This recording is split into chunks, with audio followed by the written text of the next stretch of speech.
ตัวพี่น้องเลยเปิงทองฝากอะปื้ยก็คือสิฮู้แล้วว่าหนาวเออเบิ่งโอ้ถึงมีลมมีหยังอีกพี่น้องเอ้ยเออใกล้สิฮอดเดือน12แล้วพี่น้องเอ้ยนี่ก็พายุเข้าเบิ่งพี่น้องเอ้ยโธ่ท้องฟ้าเข้าน้ำตามปลาก็ยังอยู่เห็นบ่บางบอนเขาเจ้าก็เกี่ยวแล้วเปิ้โธ่เบิ่งเขาเจ้าเกี่ยวแหละเบิ่งนี่ยังพี่น้องเอ้ยเห็นบ่ตอนนี้เบาโกก็อยู่บ้านห้วยดำไม่เมืองท่าแตงแขวงเสกองพี่น้องเอ้ยลาวใต้เฮาหรือว่าบ้านเบาตูนกับน้องบ้องนั่นเองพี่น้องเอ้ยเบิ่งทางลุมก็ยังบ่ทันได้เกี่ยวพี่น้องเอ้ยทางนั้นก็เป็นบ้านโกงน้องกันห้วยดำที่ทางนี้โตท้องฟ้าก็ให้เบิ่งพี่น้องปื้อโตพายุเข้าอากาศก็เริ่มหนาวแล้วพี่น้องไอ้ทางนี้2-3 มื้อแล้วบ่ได้อาบน้ำนี่พี่น้องเอ้ย บ่าวโกบ่ได้อาบน้ำเด้อพี่น้องเด้อ2-3 มื้อแล้วเปิดภาพบ้างพี่น้องเอ้ยเห็นหน้าเห็นตาเนี่ยบัดนี้ก่อนอื่นหมดก็กราบสบายดีและสวัสดีเด้อพ่อแม่พี่น้องเนาะบ่ว่าสิอยู่ภายในหรือว่าต่างประเทศก็ยินดีต้อนรับเข้าสู่ช่องบ่าวโกชนบทสปปลาวพี่น้องเอ้ยมื้อนี้ก็ว่าสิไปหาเพื่อนตูนนั่นแล้วพี่น้องเอ้ยเห็นเพิ่นว่าซื้อค่ำซื้อหยังซื้อตู้เย็นให้แฟนเพิ่นหรือว่าให้น้องบ้องแล้วพี่น้องเอ้ยป้าสะอ่อนดีใจนำเพิ่นเด้พี่น้องเอ้ยเนาะแปลว่าโศกล้นทับเลยนะน้องบ้องพี่น้องเอ้ยตอนนี้สงสัยสิแม่นจมหาเลยนี่ซื้อกาแฟไปให้เพิ่นนี่กาแฟจากห้านกาแฟคอฟฟี่ท่าแตงเนาะพี่น้องเนาะจากฟาร์มท่าแตงซื้อลำเพลินพี่น้องเลยโอ้โธ่เพื่อนก่อนหลายมื้อหลายวันเลยพี่น้องเลยบ่ได้เห็นหน้าเห็นตากันแต่บุญบ้านเพิ่นเนาะหรือว่าบุญฮีตของประเพณีของบ้านเบาตูนพี่น้องเลยทางเบาโกก็บ่ได้เข้าไปเนาะในมื้อนั้นก็ปั้นข้าวเบานงพี่น้องเลยมื้อต่อมาก็ว่าสิไปหาเพิ่นแต่ว่าไปปั้นข้าวหรือว่าไปเกี่ยวข้าวเบาโกอีกพี่น้องเอ้ยช่วยตัวเองพี่น้องเอ้ยมื้อวานก็อยู่บ้านพี่น้องฝนตกพี่น้องเอ้ยทางนั้นมื้อนี้ก็จังได้เข้าไปหาเพิ่นเนาะพี่น้องเนาะเห็นว่าทางเพิ่นซื้อตู้หยอกตู้เย็นเพิ่นบ่หรือว่าซื้อค่ำเพิ่นให้ชาวบงโตบรรยากาศเบื้องพี่น้องเพิ่นปูทางท่าแตงเบื้องนะพุ่นแหละไปพี่น้องเอ้ยมาให้ซักษาเสียเวลาเขาไปหาเพิ่นแล้วเนาะพี่น้องเนาะเพราะว่าเพิ่นน่าจะคล่องค่อยเบาโกแหละพี่น้องเอ้ยเพราะว่าได้เพิ่นได้สั่งกาแฟเนาะพี่น้องเนาะเพิ่นสั่งจากเบาโกเพิ่นเอามาไว้ๆนั่นเด้ออยากแล้วพี่น้องเอ้ย ไปเดี๋ยวเราเดินทางเลยพี่น้องไป let's go บ้านเขาบ้านน้องบ้องก่อนพี่น้องพอเพิ่นอยู่นี่แหละ เบาตุนนะเพิ่นอยู่บ้านน้องบ้องนี่แหละ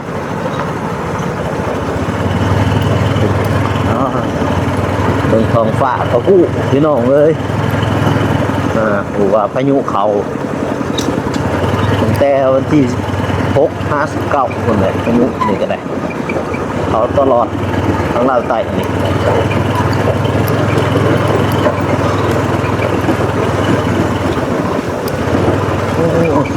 ออกรถใหม่ตัวนี้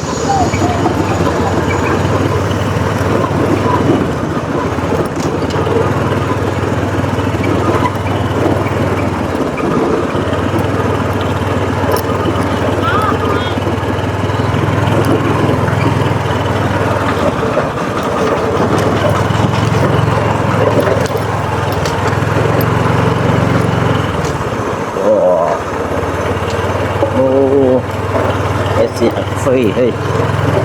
เจอแต่กาแฟ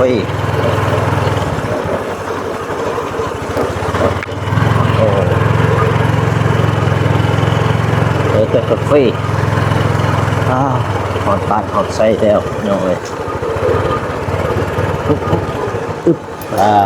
พี่น้องเลยมาหอดบ้านสวัสดีเด้อหอดเทือนหอดซ่านนะบ้านนี้กำลังกินข้าวกินน้ำนี่โอ้หานแซ่บๆเลยบ้านนี้ มาเด้อกินข้าว ยัยเสียงมันจะเป็นเดินอะไรสงสัยสงสัยอากาศเปลี่ยนนะเสียงก็เปลี่ยนว่าแต่ว่าโดนนะจ๊ะ กินข้าว กินมันตันคอ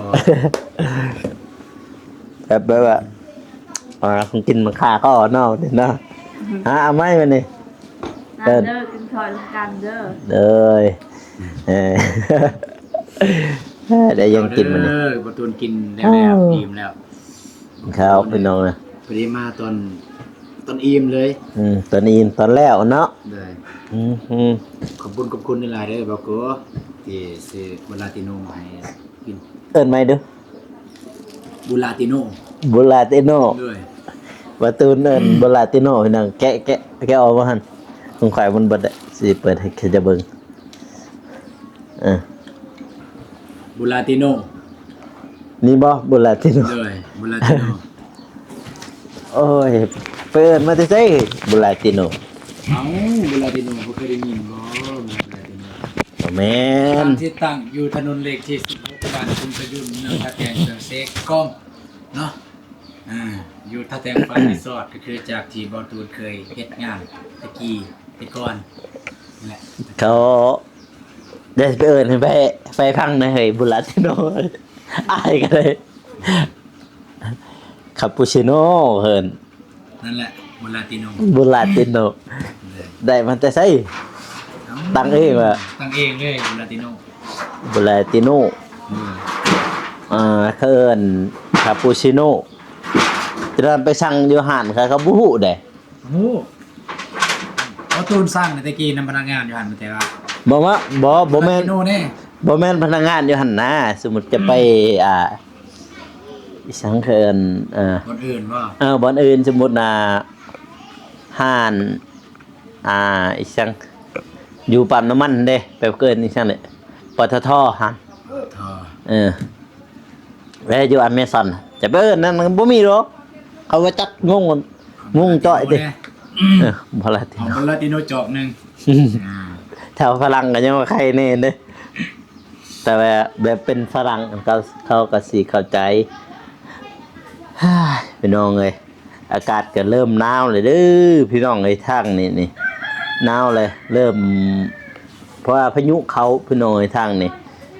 พายุเขาตั้งแต่วันที่16หาวันที่19พุ่นน่ะมื้อนี้มันยังเฮ้ย 17 7บ่ เลย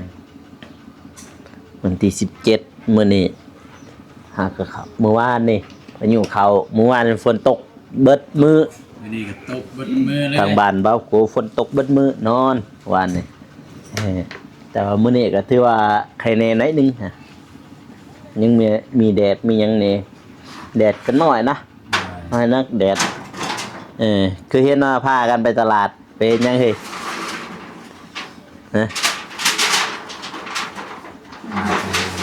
ฮะ เอาไปซื้อตู้เย็นเลย ตู้เย็น เหนื่อย เอาออกมาแล้วบ่หรือว่ายังอยู่ในแก๊สอยู่ พูดแล้วออกมาแล้ว ออกมาเลย เหนื่อย ใส่ปอมีไฟอยู่นี่โอ้อันนั้นเสียบไฟข้างในแล้ววันนี้ เนี่ยเพิ่นให้มื้ออื่นบ่ได้ให้เสีย แม่นบ่มือมันจะเสียบโอ้ค่ะเคยซื้อน้ำห่านไทยนี่ อยู่หันลมโอ้หันลม หันลม เด้ออยู่หัน บ่อิง เซาเจ โอเค เด้อ แมวไอ้ลองหัน โดยหันเซาเจเมี อ่า ยอันนั้นแหละบ่ฮู้ว่ามันเมียผู้ใดแต่ว่าหันเซาเจ สเจแถวกกโพหันคนละฝาข้างหัน หน้าโกโก้เลย หลังพวกหันอย่าให้ลองหันแหละซื้อเท่าไรหันเลย ซื้อมากะ3 ล้าน 3 ล้าน 500,000 3 ล้านห้า เลย3 ล้าน 500,000 5,000 บาทแม่นบ่ ประมาณนั้นแหละประมาณ 5,000 กว่าบาท ประมาณ 5,000 กว่าบาทพี่น้องเอ้ยเด้อเคิดว่าสิเอาซักผ้านะบ่ เงินบ่พอ มันบ่พอ เลย เออ เงินบ่พอก็เลยได้โจไว้เดี๋ยวถ้าน้องคนมีเงินแบบเพิ่มเติมจากซื้อขายกาแฟ เก็บแล้วเหรอบ่เฟเห็น วันนี้นะน้องเก็บกระทังกาแฟโดนหมดนะ ล้นมาแล้วเออ บาทนี่ ได้ แต่งวดหลังนั้นแล้วเนาะ เมื่อก้อนหันแล้วเลย งวดก่อนแหละนำกันมัน เก็บ นี่ งวดที่สอง งวดที่2นี่แหละหรือบ่หรือยัง ย่าง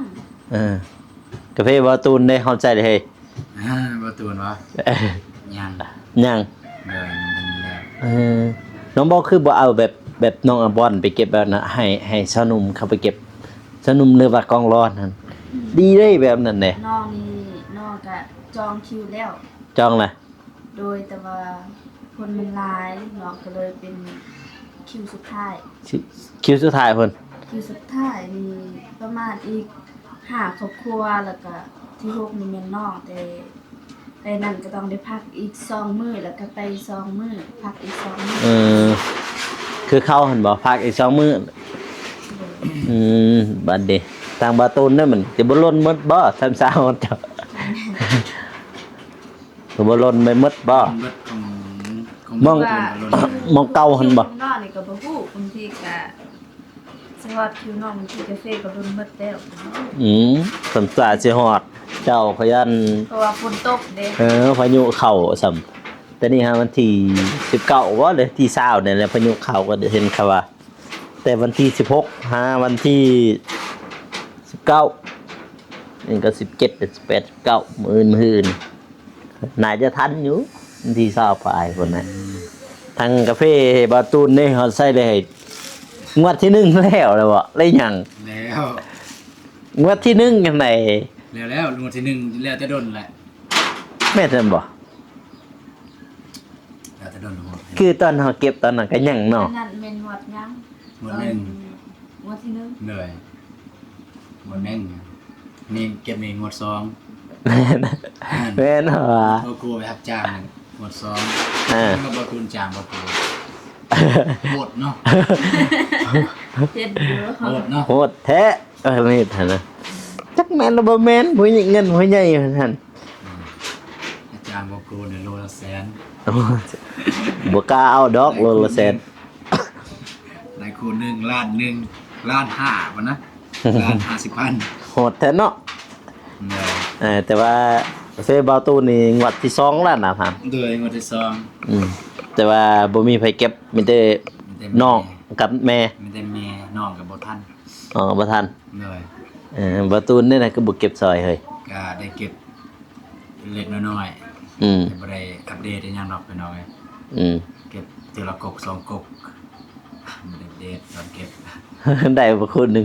บ่ฮอด บ่ เนี่ย Ừ. ว่าก็อยากไปเวียกแน่คือจังซี่แหละ คือผู้ใหญ่เพิ่นอยากหาเฮาเนี่ยก็ปฏิเสธบ่ได้ Ờ. เรียกเฮาเนี่ยมาเก็บมื้อนี้ถ้าเฮามีเวลามันก็เก็บมื้ออื่นก็ได้ ซั่น นี่ก็เริ่มหนาวแล้วพี่น้องเอ้ยทางนี่ทางปากซองมันบอกว่าบ่อาบน้ำ3มื้อ ยอมรับเด้อบ่ตุนนี่ถ้าว่ามื้อใดแบบรู้สึกว่าต้นตัวยังสะอาดอยู่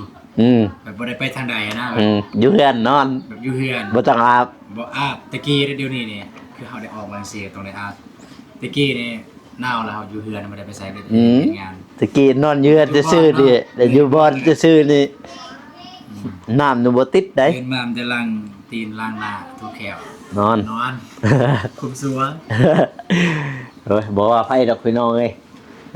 เพราะว่าอากาศเริ่มหนาวเลยทางปากซองแห้งกว่านี้ แต่ว่าตอนเว้นนี่ก็ธรรมดาพูนสิแรงๆตะเวนตกดินหมดแหละเริ่มเย็นเลยนะแต่ว่าบาโกนเนี่ยบ่ยานผม2 พื้น บ่เหลือคดจะก็อยู่หั่นแหละบ่ลุกบ่ติงบ่ใส่ดอกอยู่กับบอลอยู่นะ กูก็ได้ใส่บาทอยู่บ่ได้ใส่บาทอยู่บ่เคยใส่บาทบ่ เคย เคยเนาะ ก็ เป็น ได้ จังได๋ พรอยู่บ่ ฮะ ได้พรอยู่บ่ ได้ อ๋อดีใจนํ เฮ้ยจะได้ เอ้าได้พรนะ ใส่บาทเคยเลย ได้สาวพรนะดีใจ ใส่บาทเคยใช้อยู่บาทนั่นวัดอยู่ยังก็เคยไปเข้าพรรษานี้เข้าพรรษาในพูนไปใส่บาทอยู่อันนั้นมันออกพรรษาไปใส่บาทอยู่ใต้หุ่นเมืองโคงหุ่นเมืองโคงหุ่นลีพีหุ่นไปเที่ยวน้ำป่าน้ำลุงเนาะไปเที่ยวน้ำเพิ่น ก็เลยไปใส่บาทในบ้านเกิดเมืองนอนเพิ่นอยู่หันอยู่เมืองโคงแขวงจำปาสักพี่น้องเลยลาวใต้แถวนครประพิงแถวนั้นแหละบ้านเราได้ไปเที่ยวในทางนั้นเดี๋ยวว่าติดชายแดนกัมพูชีบ่ทางนั้นแต่ว่าฮอดบ่ได้ไปทางนั้นมีแต่ไปฮอดนครประพิงไปแต่ฮอดนั้นอ้ายเบิ่งติพี่น้องเอ้ยท้องฟ้านี่ก็ได้สร้างพรจักไปใช้เนาะนั่งบังหุบ่ ยังอยู่ อยู่เฮือนบ่ ฝนตกไปเช้า ฝนตกว่าทางนี้แต่เช้า ตกตั้งเสาร์นี่ โอ้ทางบ้านก็คือกันแหละทางนั้นก็แยะๆๆๆเลยอย่าเลยฝนนี่ก็ได้ พี่น้องเอ้ยจักแล้วเราบ่ได้กาแฟเราน่าแล้วยังเลยเนาะยังได้ ว่าแต่เห็นเพิ่นตัดกกใหม่แต่ยังบ่ทันได้ไปถามเลยเพิ่นสิเฮ็ดหยัง กกไม้หน้าเฮือน กบปลูกตะกบ กกไม้หน้าบ้าน อืม เพิ่นตัดออกแล้วว่าเพิ่นบ่มีโมตากาแฟบ่เพิ่นสิตัด น่าจะเป็นใครบ่มื้อนั้น มื้อไปเก็บซอยเพิ่นนั่น แล้วเพิ่นนี่คายเลย มื้อนั้น19น้องบองขายเลยบ่ ฮะ กาแฟหั่นเก็บมาแล้วขายเลยบ่ โดย เออแต่ว่าน้องพรเพิ่นมื้อนั้นราคามันลงแห้ง19,500บ่มื้อนั้นหั่นแต่ว่ามื้อต่อมาหาว่าจักเพิ่นขายหรือว่าเพิ่นสิตาก แต่ว่าพวกอ้ายหั่นเก็บมาแล้วก็ตาก ได้ ครับ ตากอยู่เฮือนเอื้อยเนาะตากอยู่หั่นแหละ เอื่อยว่า เออ เป็นเดือดตัวกินต้มมีมื้อนั้นฮะ อยู่หั่นนะว่าตุนเคยไปอะเนาะ เคยไป เคยเที่ยวหนึ่ง ไปกินต้มมีพี่น้อง เออ มากลัวต้มให้กิน บ่มีหยังกินต้องมีเลย ต้มนึงเก็ดนึง โอ้ยขอโทษดอกเก็ดนี่ว่าสิกินหมดอ้ายอ้ายแม่นมาเข้าได้กินข้าวกินน้ำพี่น้องไอ้พี่2 วันแม่บ่ได้กินข้าวกินน้ำอยู่นี่มามื้อนี้ก็ บ่มีหยังดอกพี่น้องมาอัปเดตจนน่ะเด้บ่ได้เฮ็ดหน้าเฮ็ดตากันพุ่นตั้งแต่ไปคนเข้าบ่อนงพุ่นแต่ไปเก็บ น้องก็เดยเลย ฮะ เพื่อนน้องก็เดย ยังแหละห้องน้ำอยู่หั่นแหละแต่ว่าทางเบานุ่งกับทีมงานเฮาก็ทางบ่โกเองบ่ตูดเองก็บ่ทันไปยามมันพี่น้องเอ้ย สิถ้าเบานุ่งมากอ่ะบ่ได้ได้เพิ่นคาเรียก แน่น มีแต่ว่าเบาโกกับเบานุกเบาตูน ว่าสิไปเมือง นี่ก็3 โมงเลยมื้ออื่นติ ลื่น ทัน มื้ออื่นไปบ้านน้องก็ได้เลยสิสัดใส่น้องชายครับเขาทรายใช่แนว ทราย เออ น้ำกันเด็ดน้ำกันนะมาถ่ายน้ำกันไม่เฮ็ดน้ำกันนะท่านซะเด็ด เพราะว่ายังอีกบ่หลายบ่ลงบ่หลายไปเมียนมันนี่ พี่น้องเลยดีอกดีใจนำเพิ่นแต่ว่าบ้านน้องก็เลยก็ยังแต่ห้องน้ำแต่ทางเบาอนงเพิ่นกาสังเพิ่นได้สมาชิกใหม่พี่น้องไอ้เบาอนงเพิ่นได้ก็ได้ผู้หญิง ได้ผู้หญิงจากอีช่างแล้วเพิ่นตั้งอีช่างแล้วซื้อ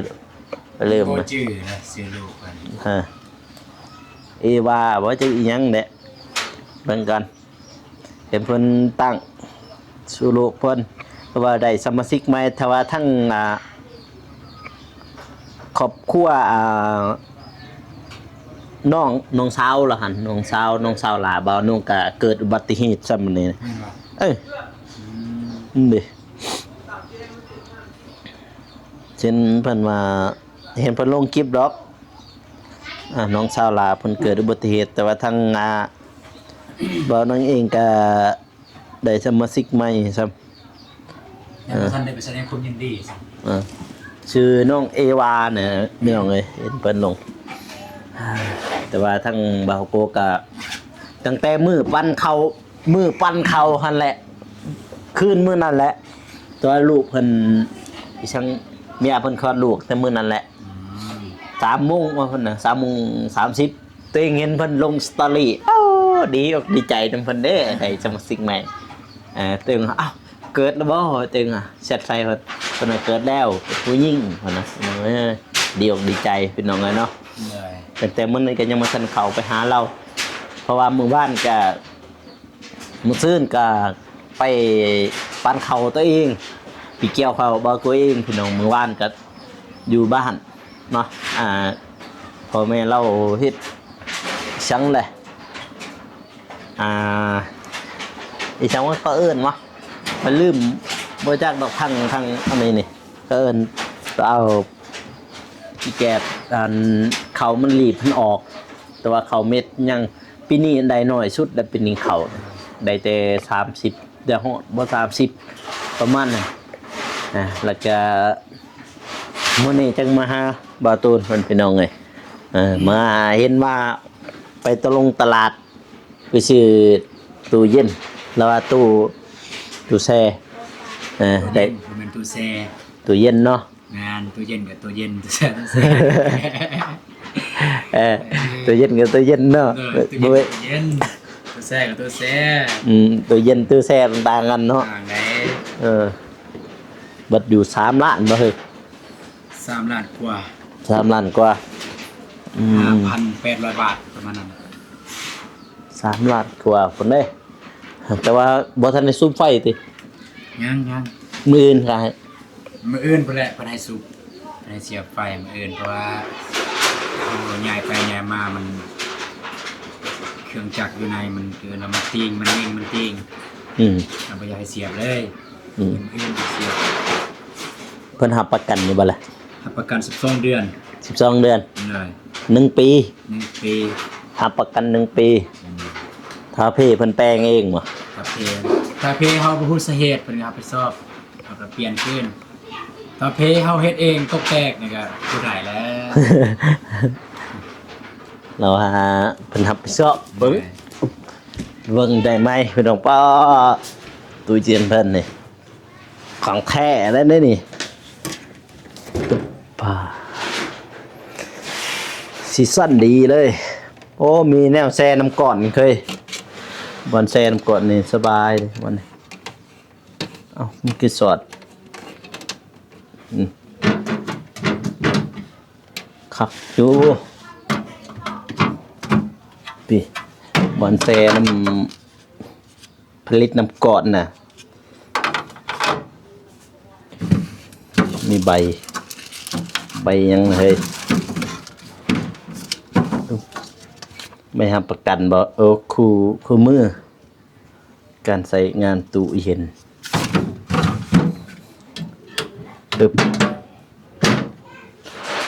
ฮึบไผได้ย่อซอยเฮ้ย เบาตูนเบาโกโอ้แม่น นะ เบาตูน โอ้ เบา ท่าน ฝน บ่ฝน เลยแล้วก็น้องวันสี โน่นสิ เลย ย่อขึ้นมาเนี่ยป่ะ แม่ใหญ่ยอมมาแต่รถมาพี่ ย่อแต่รถใหญ่ไปกับรถใหญ่เมื่อวานนี่เห็นไปยังเมื่อวานนี่ เมื่อวานนี่ก็ไปซื้อนี่แหละแต่มันค่ำก่อน ค่ำก่อน เลย เขาปิดห้านบ่ ปิดห้างเพราะว่าเมื่อวานนี่เราถามว่าฝนเพิ่นก็ค่าเวียดแน่ ก็เลยไปค่ เราไปค่ำแล้วเพิ่นปิดห้างก่อนก็ได้มาขึ้น ำมาคืนบ่ได้ยัง บ่ได้ยังเลย จึงไปมื้อนี้ ได้แต่คนเมารถ เห็นนังบองละมารถนอนแรกๆอยู่ทางหลังหั่นเห็นอยู่วันนี่ฮ้ายพี่น้องเอ้ยมื้อนี้ไปใช้ต่อบ่นี่ ก็จักสิไปใส่เพราะว่าอันนี้ก็แล้วแล้วให้น้องเพิ่น ประตูนี่มันเตือนสิเมื่อเบิ่งกันบางเทื่อมื้อนี้มีไอ้น้องเพิ่นมาเก็บกาแฟว่าจ้างไอ้น้องเพิ่นมาเก็บกาแฟให้ จังไว้ คนอยู่เนี่ยคนบ้านหยังบ้านกุกพุ่ง กกพุง แม่นบ้านกุกพุ่งเพิ่นมาเก็บกาแฟ มาซอย 2 คน 2 คน ฮะ 2 คน ด้วย อืม 2 คน โลเท่าไหร่บัดนี้ โล 3,000 เจอโลละแสน ได้จากน้ำบองโลละแสนนั่น ไปบ่ อันนี้บ่จ้างดอกกาแฟตัวเองจะจ้างเฮ็ดหยัง พิเศษเนาะ กาแฟเราเองอะไรอย่างนั้น นี่ทันว่านะ อยากเป็นกาแฟพิเศษเด้จ้างคนพิเศษว่าซั่นเฮ็ดคือบ่ก็จ้างพิเศษโลละแสน แต่บ่กู้แล้วได้โลละแสนอื่นเศร้า คนอื่นบ่จ้างบ่โลละแสน บ่จ้างเราโลละแสน คิดว่าสิจ้างน้องบองโลละแสน ตัวลายโพดบ่ตูนประกาศหาคุณมาเก็บกาแฟ อืม มีใครมาจักคน บ่มีไผมา เงียบๆบัดมื้ออื่นบ่กู้คานเข้ามา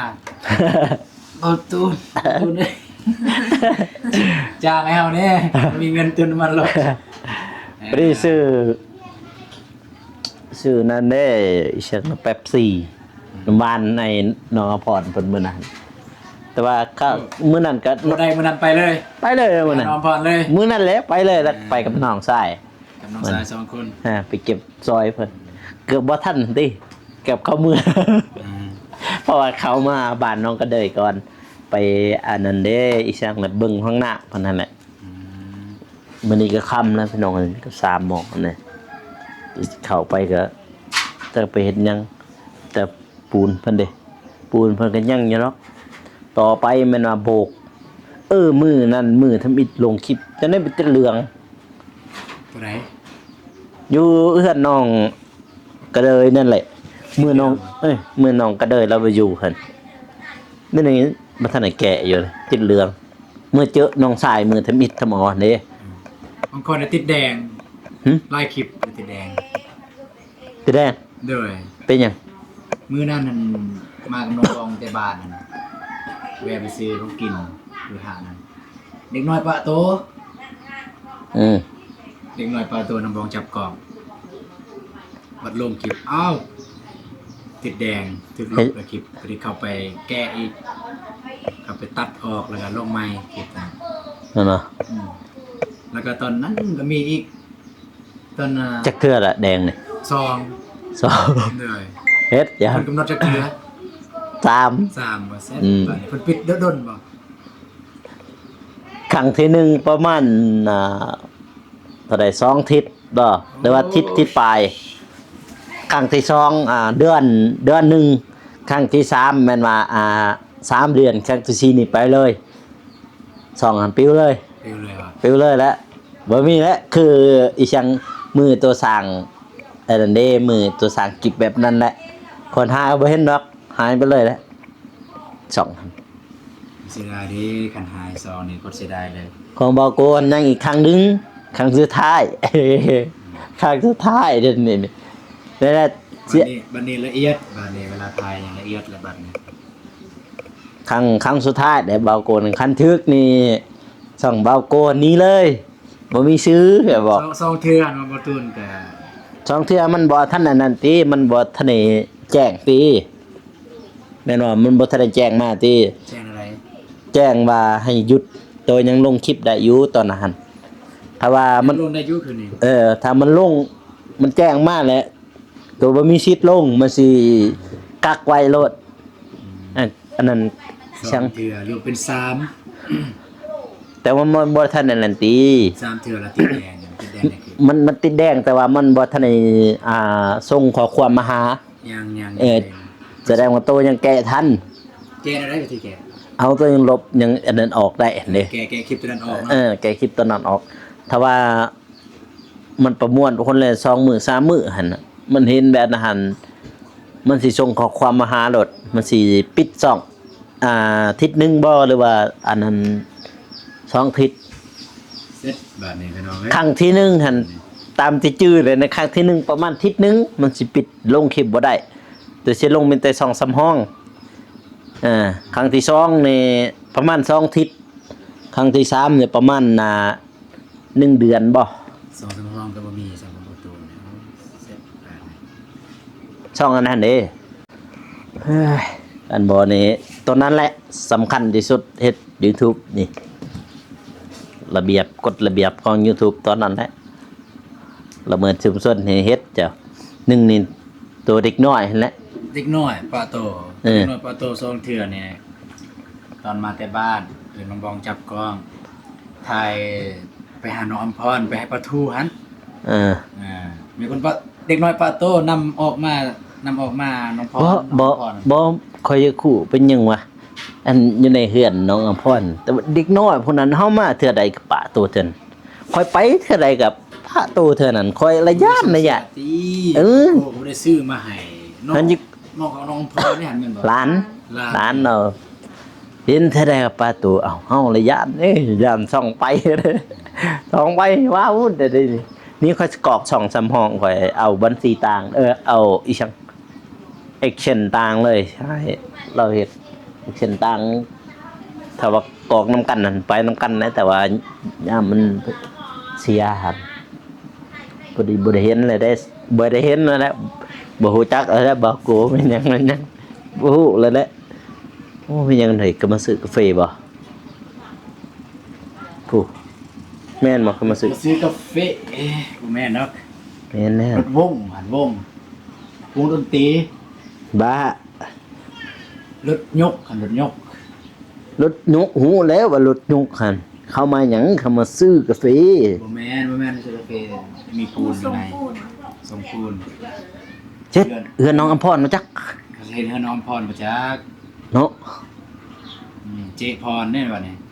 เฮ็ดเฮือน แม่นรีบจะเคยแม่นนะแม่นนะจอดบ้างหั่นแม่นติพูดไปเฮือนรังดุมหั่นแหละแม่นเขาจังนั้นอ้ายพี่น้องเอ้ยบรรยากาศมันนี่ก็ดีว้าตัวไปใส่ต่อเฮ้ยเฮาหึ สิเมื่ออะไรเนี่ย ชื่อมืออะไรนี่วะ สิเมื่อ เมื่อเนาะเมื่อเบิ่งมัน พูด อุปกรณ์เนี่ย บัวตี้ดีดอกสงปูน คนเสียยังปูนนะ เฮ็ดเพื่อนแต่ว่า คนเสียยังปูน โอ้ย มันปูนเล็ก เพื่อนหลังนั้นบ่ ก็เห็นที่ทรงรัก ข้างหลัง เสาปูน โอ้แสดงไปถามแล้วเสาปูนเท่าไหร่บ่ตูนก็ยังสอ เสา บ ปู ถาม นใหญ่เด้ สำนี มันก็มีขนาดมันมีขนาดคือกันสำนี้ก็มีตะปูนซ้ำอันนี้ก็มีคือกัน บ่ตูนยังบ่ทันได้สอบถามจำได้ว่าเสาปูนเนี่ยมันมีราคาเท่าใดแน่แต่ว่าจะไปสร้างเอา สั่ง โดยเขาจะได้ขนาดสำใดเขาจะไปสร้างเอาสำนั้นน่าจะได้ประมาณสำ บ่อนได้ว่าเคย 3 เฮ็ด หรือว่า4มื้อจึงได้ มันมีบอนสร้างอะไรอย่างเขาไปสร้างเอาเขาจะได้สำใดนี่แหละหลังจากที่ต้มดินเรียบร้อยแล้วสิไปสอบถามเบิ่ง อือว้าพี่น้องเอ้ยไปใส่ต่อเด้อมันนี่บ่ฮู้สิไปคือกันแน่มันนี่ทางสิเข้าบ้านน้องก็เด้ยกะมุ่งกะค่ำเลยจังเสียยังเป็นวันนี้เจิดยังได้หั่นนะ ก็ ก็แล้วเบิดแล้วก็หั่น ก็โบก เหลือแต่โบกซ้ายยังบ่ทันมีนี่มื้ออื่นนี่สิเข้าไปท่าแต่งเลยนะ แต่ว่ายังบ่ทันได้ติดต่อหาเบานุ่งเพิ่นงบเนี่ยยังอยู่บ่ ยังสิซื้อซ้ายนั่นแหละเพราะว่ามื้ออื่นบางทีรถเราจะกว้างบ่ได้รถเบาลงล่ะวางบ่รถ รถเบานุ่งว่างก็เอารถเบานุ่งเลยมาส่งทราย จะเอาซ้าย เอาทรายมาจับกันครึ่งจักบ่วงหนึงนะ บ่มีแล้วนี่ จักบ่วงหนึง ยังล้านหนึงบ่ยินหรอว่างบจังแม่นบ่เด้อันนั้นก็บ่ ล้าน ฮู้ หนึงคันล้านหนึงน่าจะพออยู่ทราย ป้อนหันก็ต้องได้ถามเราอีก ซื้อแห่อีกจากซ่องสอบ เพราะว่าบ่ฮู้ว่าอันนั้นหยังล้านหนึงแท้บ่นะ ท่ออีกได้ให้น้องเพิ่นเขาต้องแล่นท่อให้ท่อน้ำ โบกก่อน โบกก่อนแต่สิโบกบางทีโบกถ้าโบกก็ อัน ก่ นั้ อน ก่อน ได้แล้วบ่ ฮะ อ่าง ยังอ่างยัง อ่างน้ มื้ออื่นแหละพี่น้องเอ้ยจึงสิเข้าไปอัปเดตอันนั้นบ้านน้องกระเดยคือว่าห้องน้ำเพิ่นหั่นบางทีบ่าวโกสิเข้าไปหาบ่าวนงมื้อนี้แหละจึงน้อยนี่เพราะเพิ่นก็ไป ำ เยี่ยมไปยาม สอบถามเพิ่นเลยหัน สิ ว่า สิเข้าไปสอบถามแล้วก็สิไปเยี่ยมยาม แล้วก็ถามเรื่องรถ น้อง เลย เอวาเพิ่นฮะ แล้วก็ถามเรื่องรถเลยเพิ่นมีรถวางบ่ เออ มันว่างมื้ออื่นบ่โกก็ขี่มาเลยประตูสมารัดอยู่นี่ ถามในว่าบ่โกขับเป็นอยู่วะ น้องชายขับเป็นเด้ เพิ่นขับเป็นอยู่ น้องชาย เออ โทรหาน้องชายมา แต่ว่าบอกกูนี่บอกตรงๆเลยว่าขับบ่เป็นบันได โอ้กระสันเนี่ยพอเท่าให้ขับเฮ็ดจังได๋บัดนี้ ยอมแล้ว เพราะว่าตะกี้หันบ่กูไปอยู่น้ำลุงน้ำป้าบัดนี้เราบ่ได้มีรถต๊อกๆเรามีรถไถบัดนี้หันมีแต่เฮาขี่รถใหญ่นํเพิ่นเด้บัดนี้หันพ่อแม่ก็มีแต่น้องนั่นแหละขับรถไถรถกำนันแต่มินว่าสิถ้าว่ารถบ่าวนงระบบบ่วางมีแต่ว่ามื้ออื่นนั่นหาเงินใส่น้ำมันให้น้องชายเรามาน้องชายบ่าวโกหั่นแห แล้ว ละ ก็แนวนั้นนั่นแหละ มาแต่พุ่น ที่เราก็ใส่น้ำมันอยู่ จะเอารถกำนันหั่นแหละ รถนั้นยังดีรถแอร์เอามาเลยแล้วก็มีแต่คันบ่กลัวสิเข้าพาเบานงก็สอบถามเลยเรื่องงบเพิ่นยังมีเท่าใด นั่น แน่นอนแล้วเพิ่นต้องบ่ทันอยู่แล้วนะเฮาต้องเอาบ่ท่าเพิ่นซั่นซะ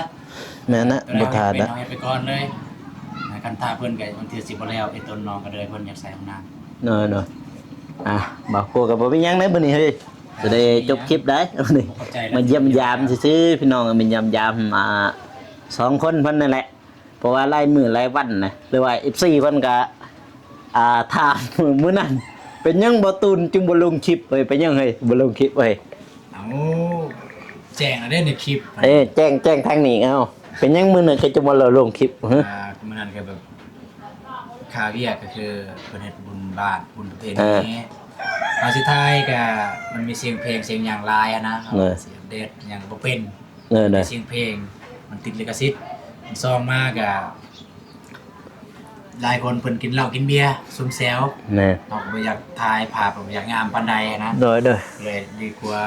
อันนั้นก็บ่ถ่ายดีกว่าคิด น่ะ ว่า น่ะ นะ อ้าวบัดนี้พี่น้องเลยแจ้ง FC เพิ่นก็ว่าเป็นหยังเนาะบ่ตูนก็บ่ลงคลิปเนาะเสร็จเพิ่นก็ค้างงาน แต่ว่าเบาโกก็บอกคือกันมื้อลงคลิปไปปันข่าวเบาโนงหั่นว่ามื้อนี้เป็นบุญบ้านของเบาตูนเพิ่นน่าจะบ่ได้ลงคลิปเพิ่นน่าจะงานหลายแล้วก็เพิ่นบ่ได้ไปช่วยเบาโนงมื้อนั้นพี่น้องเพราะว่าเพิ่นมีงานอยู่บ้านพี่น้องเนาะวันนี้ก็เบาโกจะได้จบคลิปเด้อพี่น้องเด้ออย่าลืมฝากกดไลค์กดติดตามเนาะเพื่อเป็นกำลังใจให้เบาโกพี่น้องแล้วก็เบาตูนน้องบ้องเพิ่นพี่น้องเลยเนาะ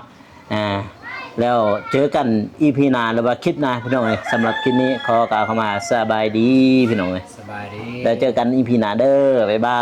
ย